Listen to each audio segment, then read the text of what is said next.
Yeah, yes, sir. Hey, welcome back to another episode, man. We got a lot of stuff coming for you today. This past weekend filled with fights. I mean, for instance, Ngannou was getting banged on. Jake Paul announced a fight with Mike Tyson. Sugar Sean was looking very decent against Cheeto. And them LSU and South Carolina girls got scrappy too. I love it. So we got a great show coming your way right here on Son of a Gun.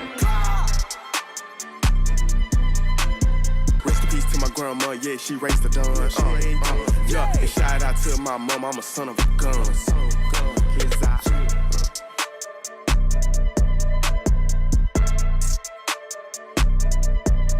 Yes, sir. Hey, welcome to Son of a Gun. I am your host, Tony DeBrell. I got a great host on my side today. This man, he comes to these shows every week with the statistics and all the facts and hard evidence to back his claims, while I bring my full-hearted opinion and try to manipulate the masses into thinking the way I think because I think I'm a genius. With no further ado, Michael DeBrell, how we doing, baby? Hey, good evening. Good evening. Welcome. Hey, let's get it. Let's go. Let's get right into it, man. Yeah, man. Anthony Joshua versus Francis Ngannou. They called it the battle of the baddest, man, out there in Saudi Arabia, where they got that bread. Yeah, They got that bread. That's why you go. They got that bread. Francis Ngannou, MMA fighter, trying to make his way over to boxing. Anthony Joshua's been down these past few years on his fights. He was once at the peak and then took a couple of losses. So he needed this, and he did it in a big way, knocking out Francis Ngannou in the second round out cold, man. Yeah. It's funny. It's always interesting to see these guys move from one to the other, boxing to MMA and back and forth. So it's always good to see how they're going to handle it, what they're going to do, how they're going to go moving forward. So, okay, sometimes a lesson is tough to learn and tough to take. But, hey, that's why we do it, right? Facts. Well. Right, and I was saying, there's some big boys, too. I mean, Francis Ngannou, 6'4", 257.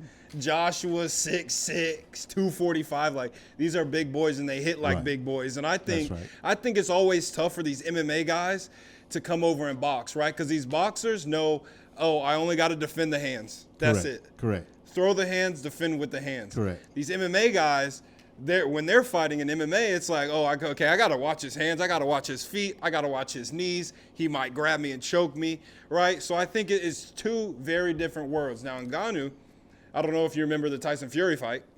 Sure. Yep. He looked very decent. Some people even say he won the fight. Correct.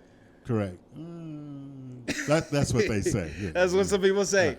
But then Anthony Joshua, dismantled him. Well, in going MMA, so some of it when you're fighting MMA, you're also thinking about your counter punch or counter kick. Mm-hmm. You're thinking about this slipping this arm so I can get him in a hole. Mm-hmm. So all of that's and if you've been doing MMA for a while, which in this case, that's ingrained. That's who you are. That's what it is. And so all of that is still in you once the sweat starts and you're in the square. Wrong square. Yeah, I mean, it was a tough loss. I mean, for instance, Ngannou, he probably really don't care because it wasn't MMA where he's the champion. But, I mean, it can't feel good to get knocked out like that in front of millions of people, right? Correct. I think these dudes who fight, boxing, MMA, I think they're insane. Because if you lose, right, once you wake up, you got to see the other man getting his hand lifted up, right? Then you got to go to the back and you got to call your mom. And you got to be like, yeah, I know you just saw him whip my ass in front of millions of people. You have to explain it sometimes. Bro, that is, I couldn't do it. I think that is so tough. But you know what? They all know, right? That's why they know, and it's the rule since early on. And in order to kick some ass, you got to bring some ass. So, hey, every now and then, the kicker gets kicked. No, without a doubt. And he got punched hard. There's not many things that would make me want to fight like that, but that Saudi money.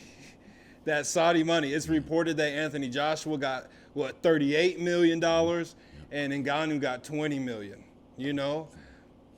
I wouldn't mind getting knocked out for 20 mil. You know what I'm saying? In front of everybody. Right. Everyone can see it if I'm getting 20 mil on the back end. And they can watch me go into the bank, right? For sure. So, Yep. hey, Boom. so. With a black eye. Hey, It's worth it. But I mean. right. Hey, you know what? You put on some dark glasses. Well, they were in Saudi Arabia. You put on some dark glasses, throw the sheet and stuff on, and keep it moving because you're just going in cha-ching, cha-ching, cha-ching. And so you can have your teeth replaced. You can put an ear back. Well, maybe not Evander. No. But you can still keep it moving, right? Yeah. So. No, cauliflower ear, bro, is disgusting. I don't care what anybody says. Cauliflower ear is not worth it to me. It is so gross when I see it on these fighters, man. I saw it on I saw it when I was watching Dustin Poirier fight MMA. When he just beat the number 12 guy in the UFC, his ear looks so gross, right? But then that led me straight into Saga Sean O'Malley, baby. Okay. Oh, my God. Okay. First title defense since beating Aljamain, and he chose Cheeto, who is a controversial loss on his record. You know, he that little nerve in his leg, turned his foot off, and then he took some mean elbows, some very mean elbows. But this fight was incredible. I mean, he really went in there trying to put a stamp on it, trying to knock him out, just to prove to everybody and probably to himself that, hey, I'm way better than him. And I really don't think he could have done any more to try to knock him out. Cheeto's got the strongest chin I've ever seen in my life. Any time and every time you lose, you know why, right? You can tell it to anybody why you lost. So, yeah, I got a bad nerve in my knee and my foot went to sleep and whatever else. Sometimes you just have to say the better man won. And then go back and get him the next time. That's the thing about fighting. You can come back and get him the next time. So, you know, to me, you're 17-1. You're still a champ. Still 17-1. But not undefeated. It's different. Well, I mean, did you see the Cheeto fight, the first one with him and Sugar Sean? Sure. Okay, so then everyone who watched it knows that he was definitely beating him. He was even when his leg was turned off, he was still tagging Cheeto. Like he could have easily won. He fell and then he got elbows. In the words of the great chef Gordon Ramsay, it's not how you start, it's how you finish. Whoa, that accent's crazy. But yeah, I mean, it is. I mean, so I guess at the end of the day, you really can't say like, oh, I should have won.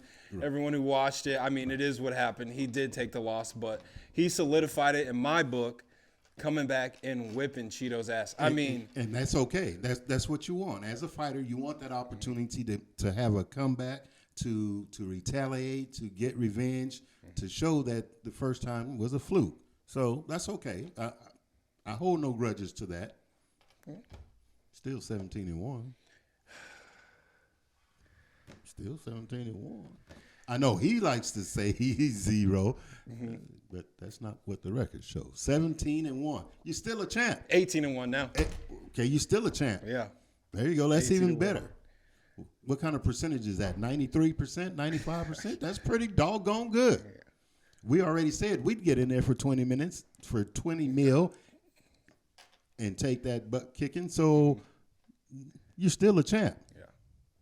Now, I want to clarify, when I said I'd get in there for the 20 mil, I was talking about boxing where it's only hands. I'm not getting in no MMA ring where dudes are kicking and no. And arm barring and no. No.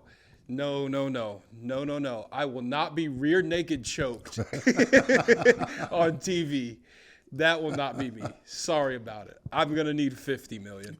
Are you kidding me? No chance. No way. No, hey, I'm in agreement. Okay. I'm in agreement. Yeah, no, that is, they're on a different level. They're psychopaths. I don't remember who it was the one time, though. I was watching it. He beating his dude down, right? And this dude's bloody on the ground. This MMA fighter takes his bare hand, wipes the blood off his opponent's face, and licks it right in front of him. Those dudes are psychopaths. But that's why they do what they do. Sure.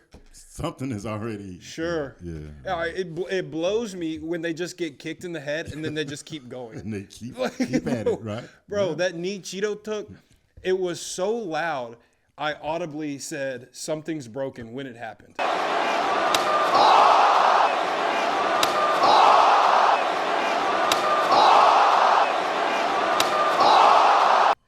I mean, crushed his face, and he didn't even stumble. No. He's just eating it. Just eat it. keep. Hey, I'm all man up in here. All man. Man. Yeah, but Cheeto ended up losing very badly, unanimously, and that was the bantamweight.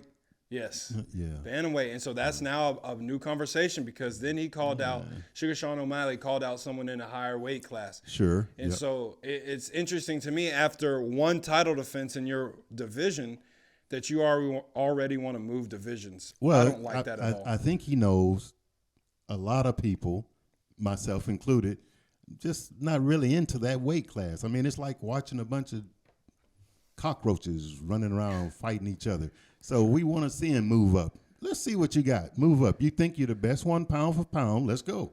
Well, I say defend your division first, then move up. So who hasn't he beat in the division? Since he's 18-1 But it's different when you're the champion and people want your belt. It is very different. People fight a little bit harder. You know, if it's a championship match, then it's like, okay, I'm gonna empty the tank. I'm gonna lose everything right in this round because if I end up beating him, I'm the champion now, and my life has changed. Right. Compared to if they're just fighting, it's like, oh, we're fighting to maybe move up in rankings and. It's different when you're fighting the champion. Leon Edwards. So can you hold two titles in two different weight classes? Yes, you can. That's what McGregor said. Okay. Yeah, he said the double champ can do whatever he wants. Okay, all right. So, yes, it is possible, but I think he should fight some more guys in his division first, then move up. Who's left? I mean, you got to fight guys again. What? That's what Usman did. Well, I understand if you just want to just dominate and stay where you are. In this case, the guy wants to move up. Maybe eat a steak, biscuits and gravy and move up to what, 140, 142? Yeah, 140. And see what he can do. I'm all for that. Why fight these guys over again? You already beat them. What else do you got to prove? Unless the one fight I would want to see him do before moving up is Cheeto. Again for a third time? You're insane. Well, I mean, Cheeto won the first one.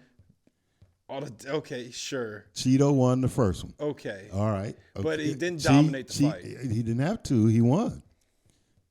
We already established it's not how you start, it's how you finish. He won that one, and now Sean won the second one. So they need to have a third one just to, make sure, right? Okay, so leave no doubt. So let's say me and you are in a fight, right? And right. I'm just working you. Bing, bing, bing, bing, bing, right? Getting off. Get anything I want. Bang, bang, knees, face shots, everything. Just crushing you. And then I trip on a stick, and then you happen to fall on top of me and start elbowing me and knock me out, right? And then we fight again, and it's no competition. I don't trip, you don't get elbows off, and I dismantle you for 5 rounds. Is that not definitive? Is that hypothetical fight taking place in Colorado? I mean, it could be hypothetical or it could be a thing. We could make it happen. It's got to be happening in Colorado. Somebody high. What y'all smoking now? Jeez. I think it's definitive. So no. To be fair to your question, that's why the third fight would be so it would remove all doubt, all the controversy from whatever that you try to produce as the new champ. Mm-hmm. All that would be decided and be gone. Now, Cheeto may need some time to recover from this one, but I think he deserves a right to have another one because he gave Sean a second one. Sean should do the same thing. Okay. Have that fight, then move up. Okay. Sure, if that's what you think. Yeah. But we'll remain to see what Saga Sean does in the future, and congratulations on the win. We're going to go to commercial break. We'll be right back. I'll put Jordan in my top 3. Those centers back then weighed 206 pounds, 210 pounds. These dudes now are what weighing centers are you? Who are you referring to? Weighing 270. Will Lambier, how much did he weigh? Oh, He was at at least least 300. 260. At Yeah, least and we're gonna. 260. You know what? Let's look this up right now. What's his name? Will Lambier. Bill Lambier. Bill. Yeah, I don't even know him. He's a bum. Right. But People equate Jordan's greatness to his shoe deal. This man sells one Air Jordan, and people just put him on this pedestal. Cut it out. Welcome back. Big news. hey, you know what? Let me ask you something. Since you started coaching the little baseball team, and just real quick, how is that going for you? But no, honestly, I'm coming around to it a lot. It's actually been very fun seeing these kids get better, and so it feels good just trying to, help the next group of guys come up and get better at the sport. Sure. So. And they seem to be taking to it pretty good. No problems with, running from the pitches, running from the ground balls, nothing like that? No, so look, I don't want to put my guys out there on blast, but they're 8 years old, so they are afraid of the baseball sometimes. And a big problem we're having is the first year kid pitch is that when the kids get in there to pitch against them, anything inside, they're running out of the way instead of just doing the normal thing, turn, drop the bat, let it hit you. So this last practice, I was like, hey, get in the box and don't move. Don't move your feet. I came from behind the L screen and we started lighting these kids up, right? But every time I hit them and they went to cry, I'd cheer them on, boom, boom, boom. One by one, these kids got better and better. And then by the end of it, I'd smoke them, and then I'd say, all right, here comes a strike, like hit this one. And these kids were getting mad, and I've never seen these kids swing this hard in my entire life. So I feel like we're making progress. Okay, so no crybabies. At the end, everybody was good with it. Yes. I mean, some of them are definitely more gentle. A little softer. A little softer, right? I mean, they're 8 years old, so it's more surprising when they don't cry than when – because some of them, they'll hit you in that, right on your spine or your little hip bone, Right. So those do hurt, so it's understandable. But it's more surprising when they don't cry than when they do cry. And you told them they couldn't cry, right? That's not what I said. Oh, what happened? Why are you crying? Okay. Why are you crying? Okay. Does it really hurt that bad? And then after practice, what I told to the group, I said, hey, listen, all you guys are standing right here. All you guys got smoked today. Hundreds of times. You all got hit so many times. Any bones broken? No. Anybody paralyzed? No. Does anybody even feel where they got hit? No. Okay. So it might hurt a little bit in that moment, but give it 5 minutes, it's going to go away. So, hey, if a ball's coming at you, you better not move out of the way. Get on base. Score runs.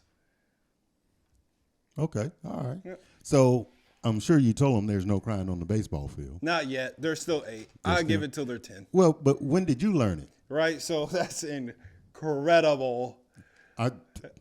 So, I learned it when I was 8 years old, man. I was 8 years old, and no, I'm gonna tell them what happened now. I can't wait to hear this. Yeah. So boom, 8 years old, I ground out to lose the state championship game or whatever, big game. I lose it, ground out to shortstop. I hit first base. And immediately, as an 8-year-old who just lost the tournament for his team and his family and friends all in the stands, right, what happens? Tears start flowing, obviously, because you're 8 years old and you think the world's ended, right? This man right here to my left was the first base coach. I hit the bag. My next step, a tear was falling. My next step, he grabbed me by my jersey, picked me up, slammed me against the fence, and said, don't you ever effing cry on the baseball field.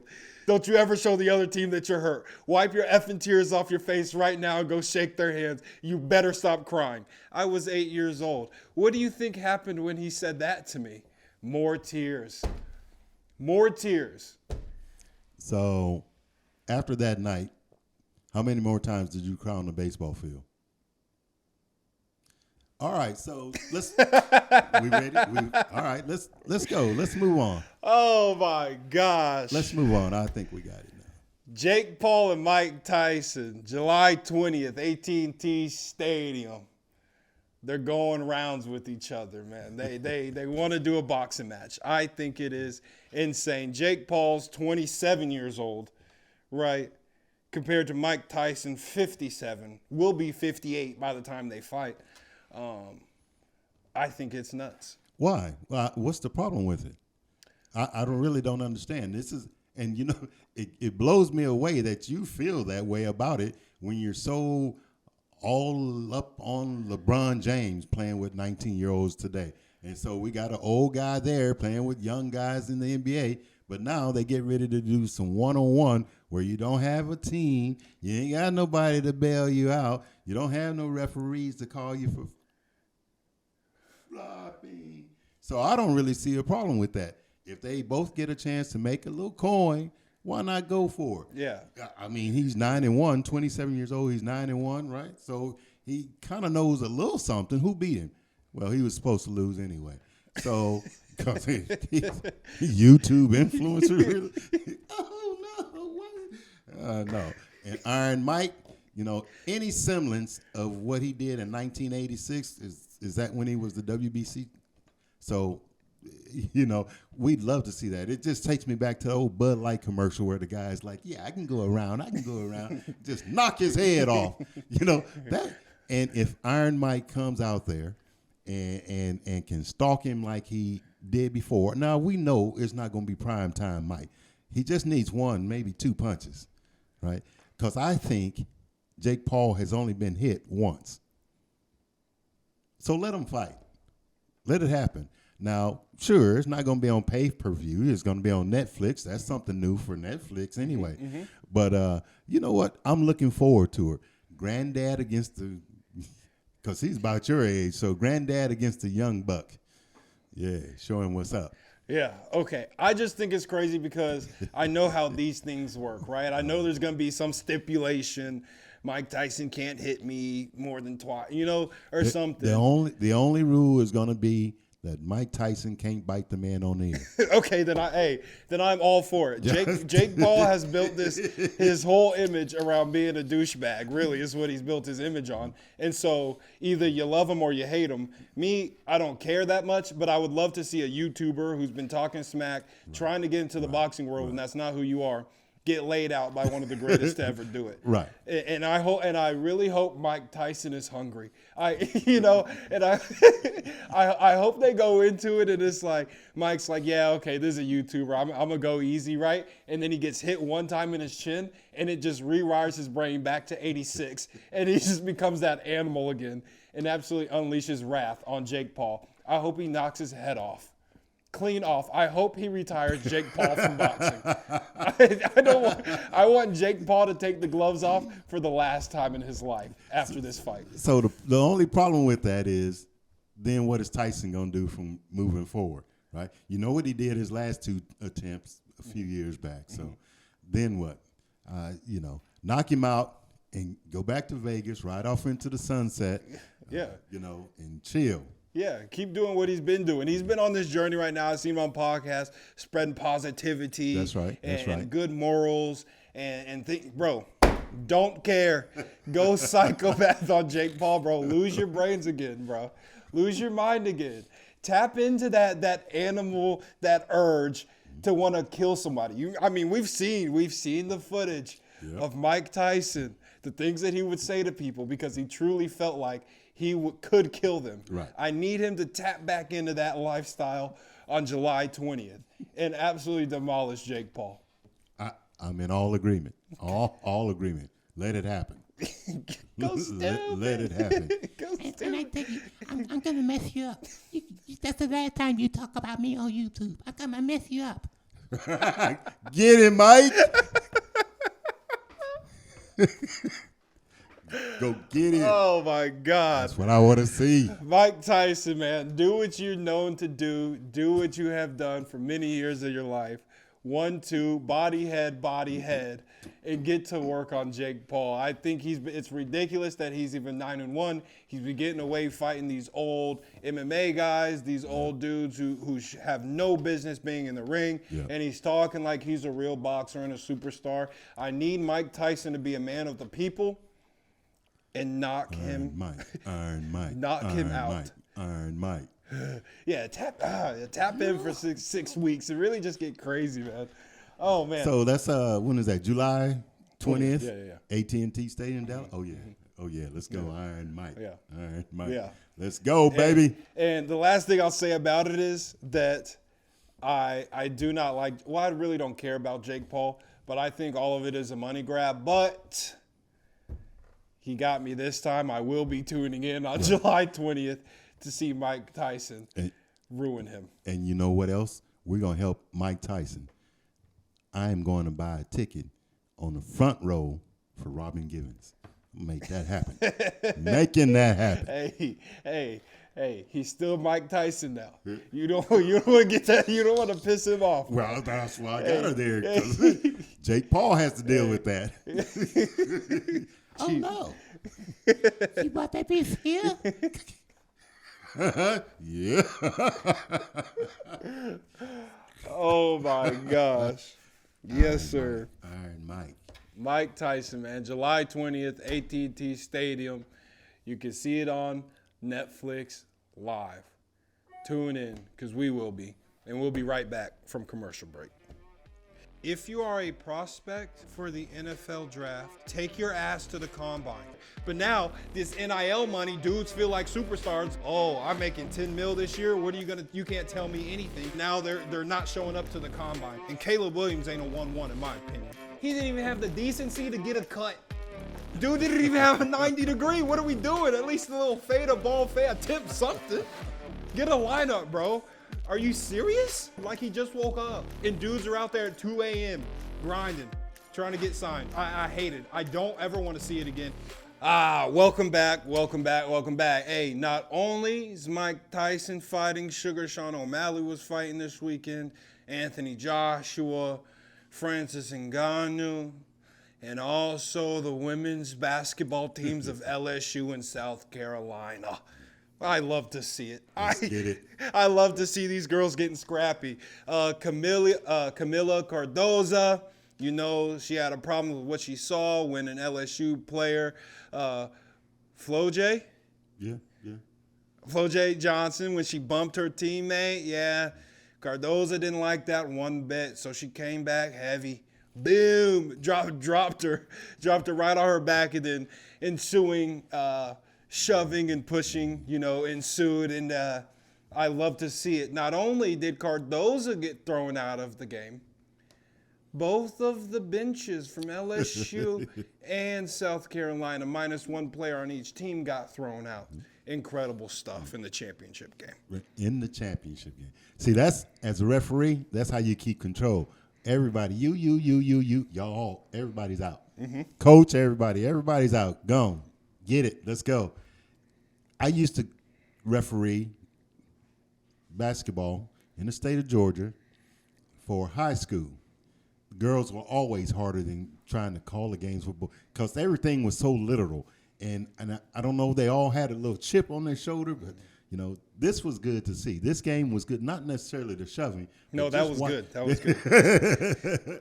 Just watching a good quality basketball game, and then they got after it. Mm-hmm. Like, they're not too good to get their little sweat on, so I liked it. Hey, I'm a big fan. Cardoza standing up for her teammate. After her teammate got a good steal, made a great play, she got shoved a little bit. Cardoza said, what is she, 7'15"? I mean, she's a big woman, man. Yeah. And she said, we're not having that. And as the enforcer of the team, I have to do something. And she did. She put Johnson on her ass. Yes, she did. I mean, love it. And it wasn't none of that Caitlin Clark flopping. No. This was a dump. She got knocked off her feet. I love to see it. Now, I do have a problem, though. Don't I always? I do have a problem. Here we go. Right? Here we go. How are one person on each team not getting thrown out? What are they doing? Where are they at? You see your team scrapping and you're like, nah, I'm good, I'm chilling. That's insane to me. If everybody on my team is scrapping, there's no way I'm sitting on the bench and letting them scrap and me not doing anything. Do you know how awkward that has to be walking back into the locker room after the game? When people are like, hey, so where were you in that? Why didn't you get thrown out? And it's like, oh, yeah, I watched. I didn't have my shoes on. I broke a nail. I wasn't paying attention. I tried to, but the trainers were holding me back. If you look at the video, you can see the trainers were holding me back. I was trying to help my girls. I think it's ridiculous. And you know, here we don't like to shy away from calling people out on their BS. Sonia Fagan, is that right? Sonia Fagan, number one. What are we doing? Why are you not scrapping? Get active. Get your feet and your hands moving, bro. Get active. It's unacceptable. If I'm the coach, you're doing suicides today at practice. I think they saw the show a couple of weeks ago, and they probably agreed with us when we said right here on the show, we do not condone violence. We said that. And earnestly, honestly, we do not condone violence. But get active, bro. And it wasn't just you. Hey, Tahina, Pao. I'm sorry if I'm mispronouncing your name, but you know who you are. Well, it's not Pao. No, it's not. Clearly. You know exactly who you are. What were you doing sitting at the scorer's table, man? Get active. I was trying to get in the game as a sub. Get active. And so that's what it was. She said, "Oh yeah, everybody's getting thrown out. Coach definitely got to play me now." That is so selfish. That's so selfish. Well, I ain't getting no Neil money. I got to get some game time. I ain't got no NIL money because I don't play, but I see my opportunity. I'm going to take it. Okay, fine. I respect that a little bit. But next time, get active. Get active. That is unacceptable. Absolutely ridiculous. If everybody on my team is fighting, there's just nothing in me would say, like, I need to be still and not move. The rules say that when a fight breaks and I'm on the bench, I need to not get into that. I need to stay on the bench. That's what the rules of the NCAA say. Who cares about NCAA rules, man? It's a fight. People pushing and shoving, championship game. Right? Now, if I'm on LSU, right? Now we're going into March Madness. Can I even trust these girls that didn't get tossed? Can I trust them to have my back? You're going to have to, because those that got tossed won't be playing. They got to sit out? They probably do. Probably do. If NCAA probably the first half of the first game. Yeah, I'm about to say, because if NCAA knows anything that's good for them, they're all about making money. And South Carolina and LSU's women's basketball teams bring in money. So if they're making them sit out, that's absolutely insane. They need to readjust their values. In other words, throw out the rules. So we don't need rules for women's basketball. We don't need rules for football. We don't need rules for college baseball. Especially college baseball. You seen this new rule NCAA is trying to implement? No bat flips, no props on the field after home runs. It is absolutely ridiculous. It's like, what are y'all doing, bro? When we see those props, I mean, people, they hit a home run, then they get that hammer slam it. The whole team jumps around. Oh, you hit a home run, somebody tosses you the little basketball in that little hoop, you do a little 360, boom, gets everybody pumped up. Everybody in the stand sees it, there is litty. You see a bat flip after you hit a grand slam to go ahead of the game, that is so lit. That's good for the sport. It's exciting. That's what they're trying to, that is the point of bat flipping and celebrating in baseball, because people, the casual fan already thinks it's boring. You play 100 and whatever games, this is so boring. Bat flips, props, all of that brings excitement. Well, except that you're hurting the feelings of the other team. So that's not sportsmanship. I've never been a fan of sportsmanship, if I'm being honest. I think sportsmanship is a sucker rule, in my opinion. So I think it's ridiculous. You saw the kid on Hawaii who drew a walk in the 8th inning, big walk, right, to get on base for his team, and he screamed at his team. He's like, yeah, let's go. And then he flicked the bat, and then he got ejected for that. Do you think that's good for the game? Do you think that's bad sportsmanship? I do believe in that particular incident there was a little bit of overzealousness from the umpires. I think that was just wrong. That one was dead wrong. But because, everything he did was for and to his team. So at no time did he show up the other team. So I think somebody was just reaching a little bit too far. And I blame that on the umpires, not the NCAA, and not any hurt feelings. So I just think that one particular incident, that was wrong. These other things that's happening, these big bat flips, the whole choking sign and the kissing and all that other stuff, that's just not sportsmanship. That's hurting the feelings of the other team. And mind you, I do have a situation or a problem with everybody getting that participation trophy. So, this is really difficult for me because it's just really difficult. But sportsmanship is sportsmanship. How are we going to teach the youngers, like your team, to be good sportsmanship or to show some good sportsmanship if we are showing all this other stuff on TV at the college level? Not just the pro level, but at the college level.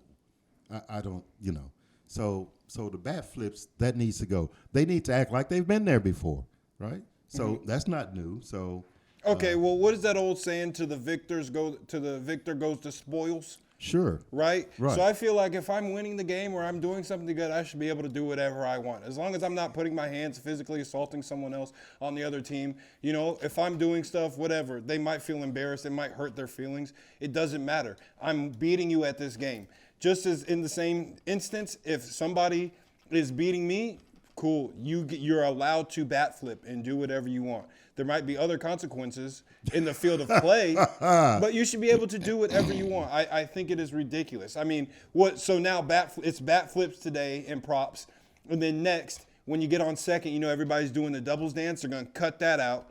Then they're going to cut out guys coming out of the dugout to high five guys running off the field at the end of an inning. And then they're just going to turn into robots and no one's going to watch it. And NCAA baseball, as we know it, is going to be ruined. So that what you mentioned about the home runs coming out to high five, that was a rule for the GHSA a few years back, where the kid hits a home run.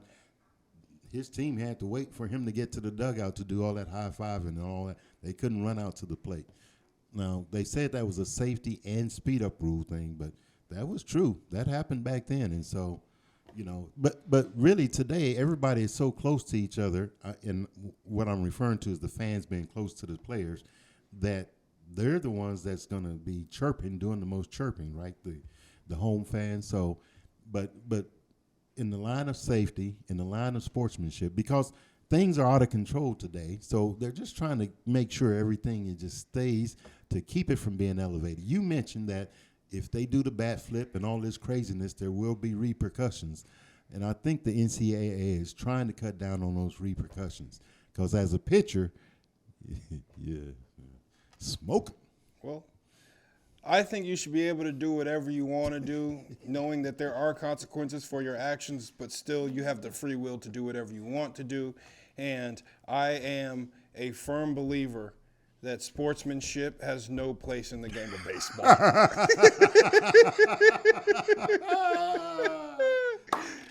And unwritten rules should have never been written. I hate those too. Let's put those in there too, bro. I'm not a fan of it. I think you should be able to do whatever you want to do, and I think the NCAA is taking a step back with this no bat flip, no celebration rule. Well, I will go part of the way, right? I think there needs to be some excitement, some emotions, some feelings, so I can understand all of that. So I can backstep just a little bit, but you got to have some rules. Otherwise, you just have anarchy. Anarchy. Well, sometimes that's how it goes, and that's where we're going to leave it at for today on the NCAA. But I do have one final question for you. I'm calling it one in the chamber. One in the chamber. One in the chamber. How much money would it take for you to get in the ring with Mike Tyson in '86 and go 12 rounds? I know that question ain't for me. It's for you. How many dollars would it take to get you in a ring with '86 Mike Tyson and go 12 rounds? It's not going to go 12, first of all. Okay. How many dollars would it take for you to get in the ring against '86 Mike Tyson? Okay, so for those 52 seconds, it's probably going to take 5 mil per second. My math brain is not working like it should, but that's close to $260 million. Jesus Christ. Absolutely. Oh my God. 260? For 52 seconds with Mike Tyson in 1986. Jeez. And I'm probably going cheap. For 52 seconds, Mike Tyson in 1986. Hey, I respect it. I respect it. There, for me, there's no dollar figure. Look, that deposit, I'm going to have to see that in the bank. Way before I get to the training room. Way before the priest walk in. Yeah, no. 52 seconds. No, because it's going to take him that long to finally trap my ass in the corner. So, no. Oh, my goodness. Not 1986, Mike. Yep, $5 million for every second. Oh, man. Now, that's hilarious. For sure. You're better than me. I would never get in the ring with Mike Tyson. Well, I was in 86, I was thinking about my family and how I would provide for them. Because I'm going to be sitting on the porch somewhere eating my cereal with a straw. So, yeah. But my family is taken care of from here on out.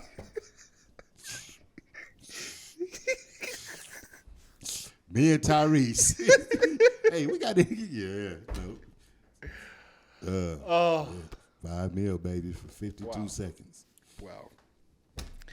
And that's if I was in shape. Because if he caught me before then 52 seconds. Oh, boy. Because you know you couldn't hug on Mike in 1986. Right, Evander? That wasn't happening. And I'm 6'2". Mike Tyson 5'10". Right? Oh, no. Yeah. Oh, man. Yes, sir. And there it is. There's that one in the chamber, man. I love to hear that. Look at my shirt. I'm wearing Warriors. I'm going to fight till it's done because he is one tough son of a gun. Now, I've known this joker since he was in the womb.